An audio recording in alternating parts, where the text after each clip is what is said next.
Millions of women worldwide suffer in silence, their lives forever changed by a devastating childbirth injury, obstetric fistula. A largely preventable condition leaves its victims in physical pain, emotional trauma, and social isolation. What is the major cause of obstetric fistula? Its prevalence and treatment in Nigeria. These and other issues will be our focus on Nigeria Today. Thanks for joining us. I'm Ikaria Clinton.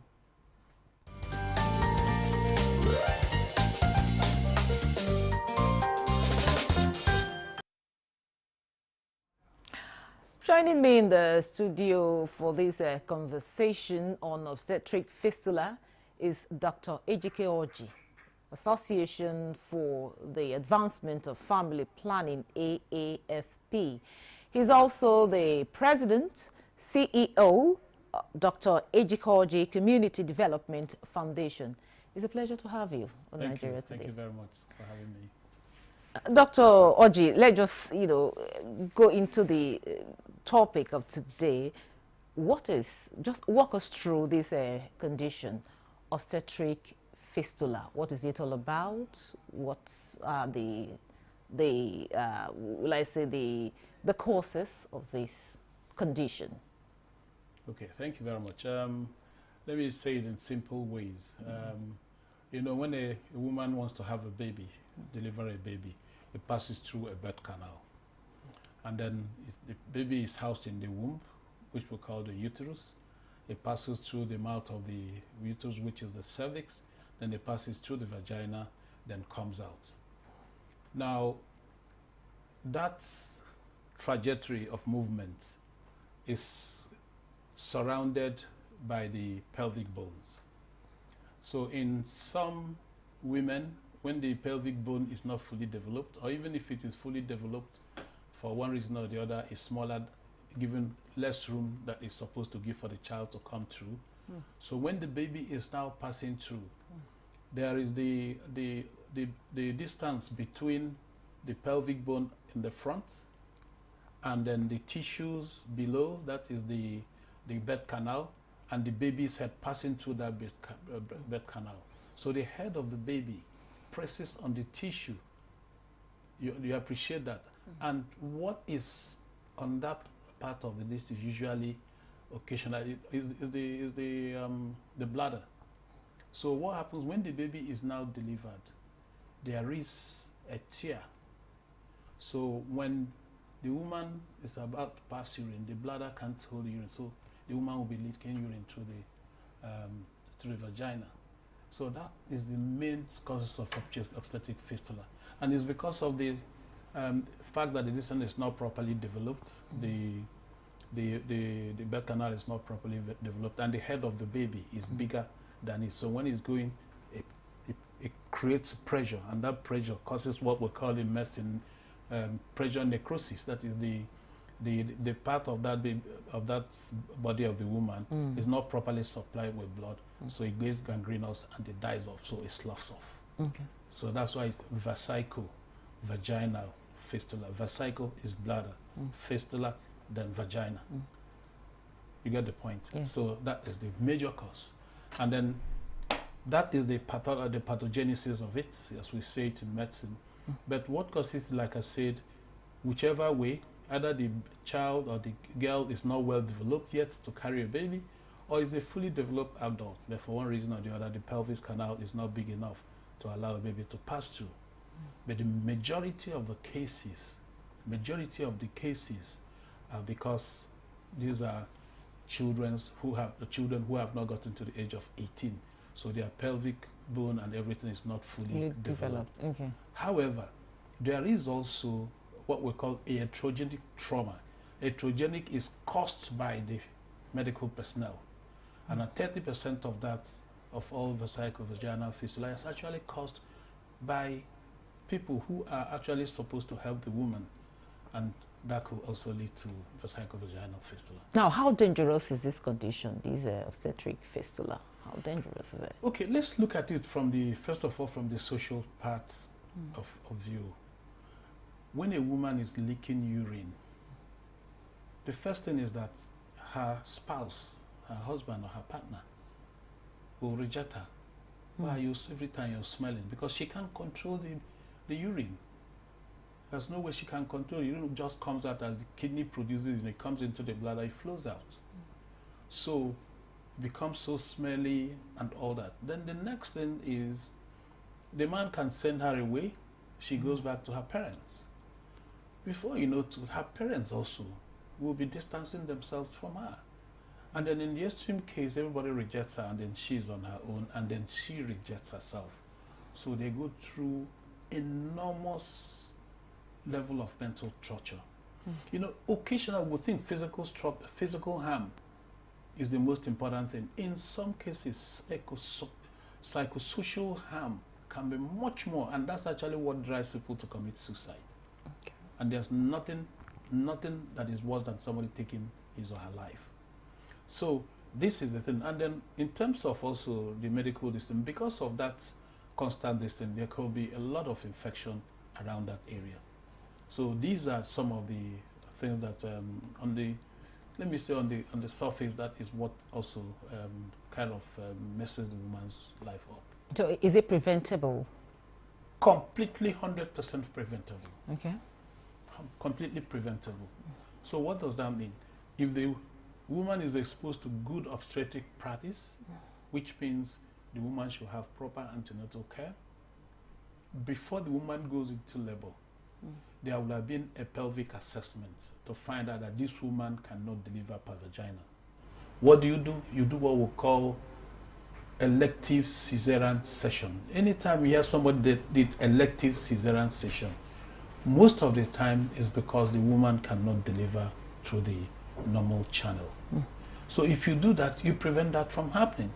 The second one is that if we should just leave our children alone for them to attain the age of 18 and above, then the majority of the girls will be able to deliver per vaginal. Then their pelvic area is developed big enough to pass through, for the baby to pass through it. And that's where also contraception comes in. Even if you marry the girl before the age of 18, with family planning, that's contraception strategies, you can be having normal sex with your wife, but she will not get pregnant until she gets the age of 18. In fact, there was a research that was done years ago that showed that almost 70 to 80% of maternal deaths are within the age of 18 and below. So, and in medicine, there are two things we consider: mortality and morbidity.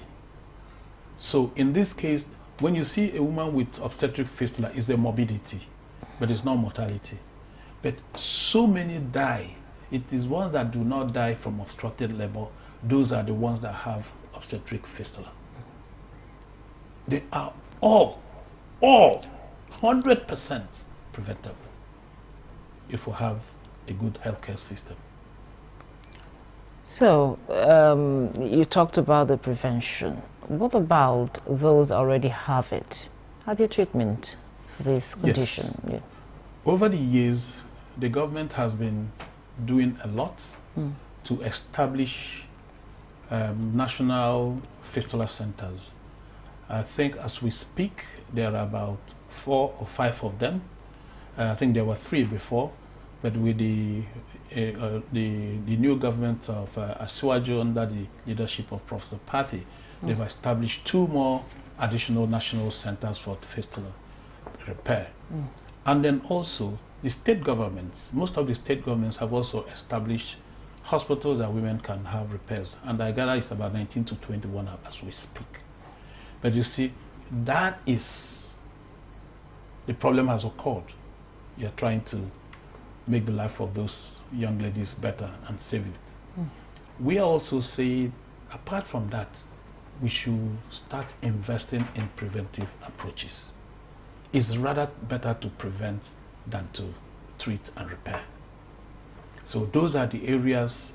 I know that there are a lot of policies that have been put in place by the new administration to start looking at building the capacities of nurses and then of course doctors to look at those preventive approaches. And what is those preventive approaches? It's not just doctors and nurses, it's also community-based.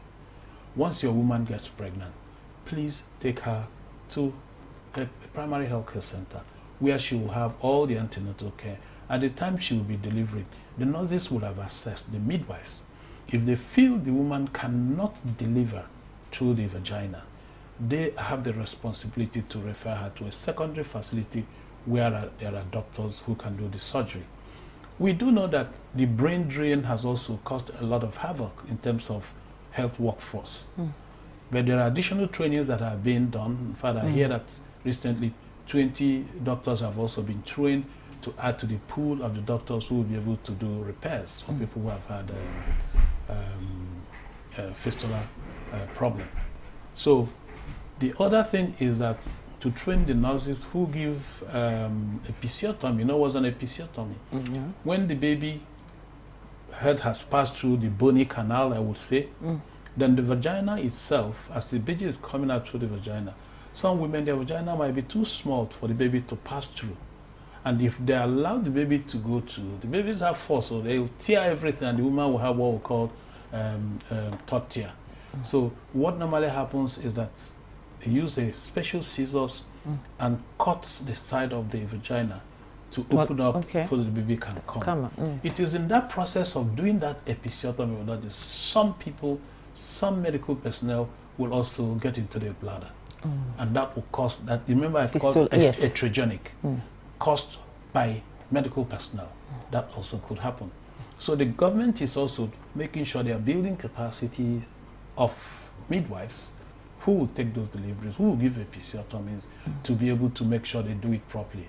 And then after doing it, to be repaired. But most importantly, mistakes can be made no matter how good you are, is to recognize that you have gone through the bladder and call a surgeon to do a repair immediately. Immediately. In one of the... So it can be rectified immediately? It could be rectified immediately. There was some years ago in one of the federal medical centers, a woman was having a baby. The midwife delivered the baby, and then when she gave the episiotomy, as she was about to cut, so before the baby came, the woman was given episiotomy. So the woman was shouting that the part of the scissors is in her anus. But the nurse said, "Shut up and let me, I'm trying to save the life of your baby." And went ahead and cut the anal sphincter, and cut the edge of the vagina. So now, because she didn't tell the doctor that she also cut the anus, the doc came and did a primary repair of just the vagina, not knowing that the anal sphincter has also been cut. So eventually, the woman, of course, when she got home, she was licking faces too. You get the point. And then the husband said, "What's going on?" And they took her back to the hospital. Eventually, they took her back to the Federal Medical Center where this happened. And then one thing led to the other. And then the chief medical director eventually had to intervene. But before then, the woman had gone to a private hospital where she spent as much as 350,000 naira at that time. This is about 2007, 2008 that we're talking about. But I intervened and I called everybody together. I made sure that Federal Medical Center refunded the family the money. But you see how wonderful some of our young ladies can be. When I said to the young lady, "Do you want any other remedy?" He said, "The only thing is that they have paid my husband back the money he spent on me. But doctor, I don't want that nurse who did this to me to do it to another woman." So what does that mean? That nurse could be fired. If you fire her, she can go and open her own place. The important thing is to take her back to school and make sure she learns how to do it properly so that she will not be dangerous to any other girl. Thank you very much, Doc. We'll take a short break now. The conversation will continue after the break. Don't go away. The implementation of the ruling is also dependent on another aspect or another arm of government. Nowhere in the world will allow under digital economy for banks not to be dispensing domestic currency in that economy. What will make this one different? We want to know what they do as occupation. All of these are attributes that our questions have been designed to investigate. In a few days to come, you see that we are all around their own crannies and everywhere in Nigeria, telling people to cooperate. Welcome to Nigeria Today.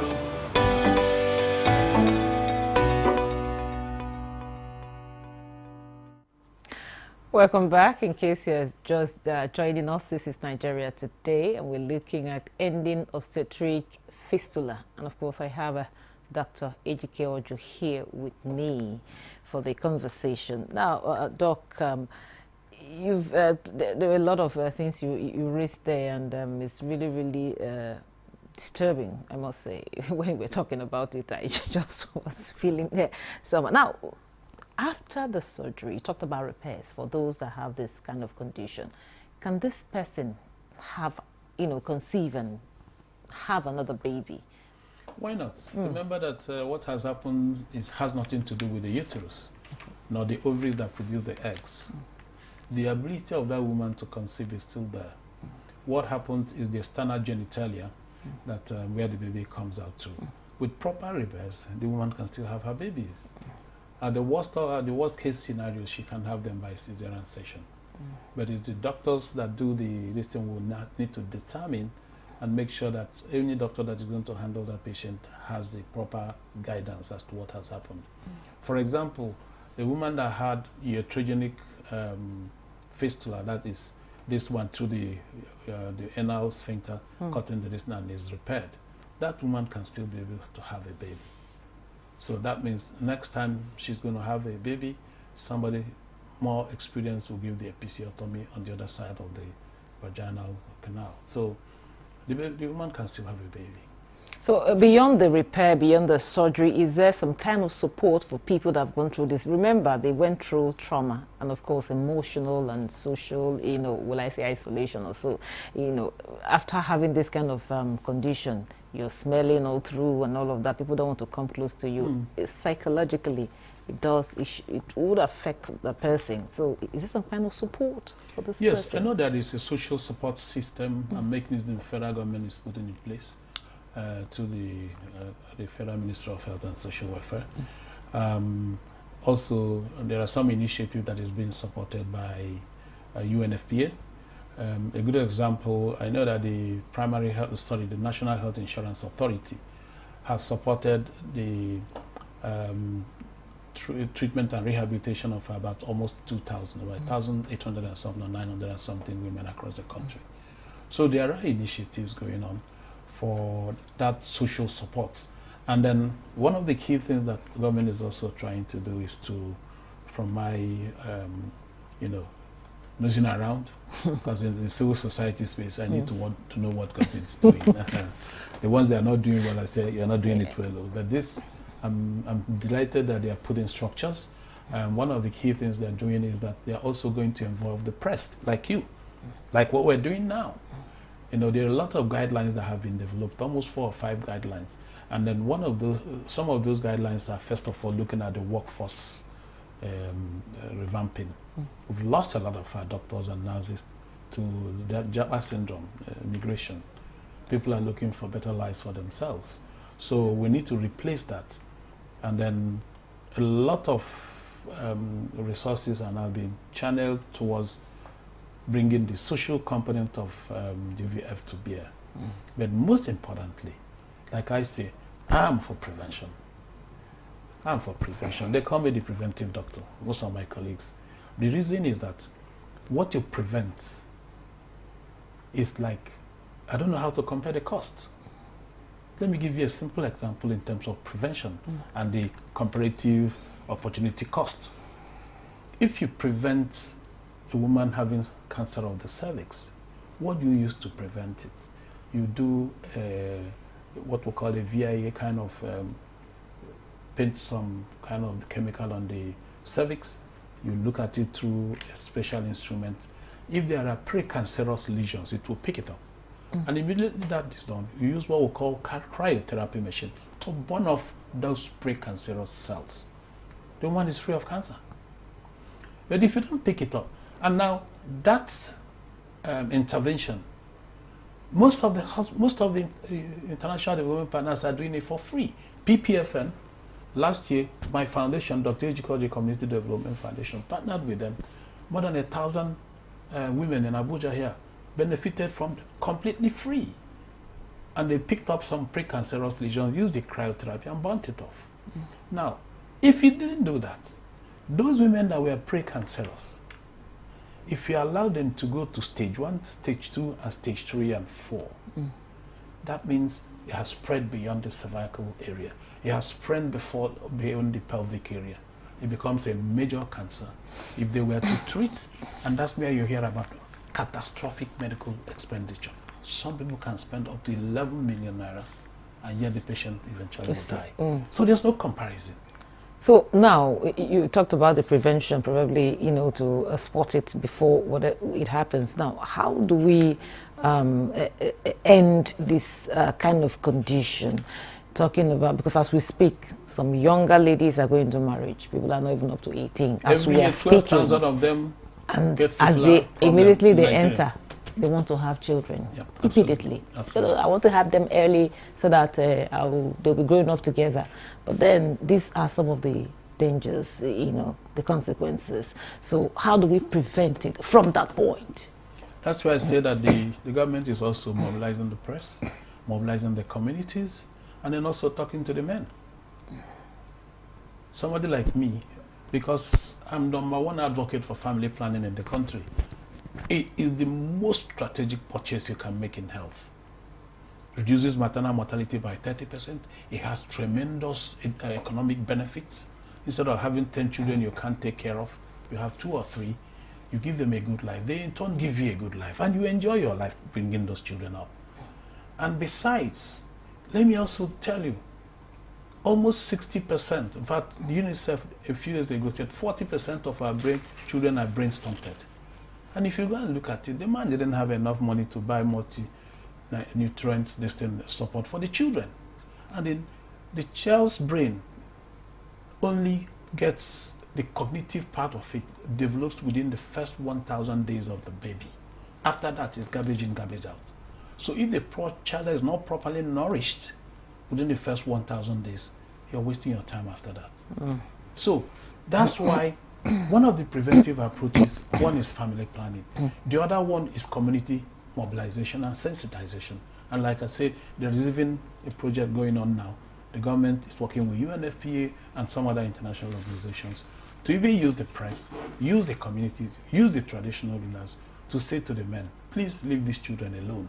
And for the women, if you are pregnant, go for antenatal care.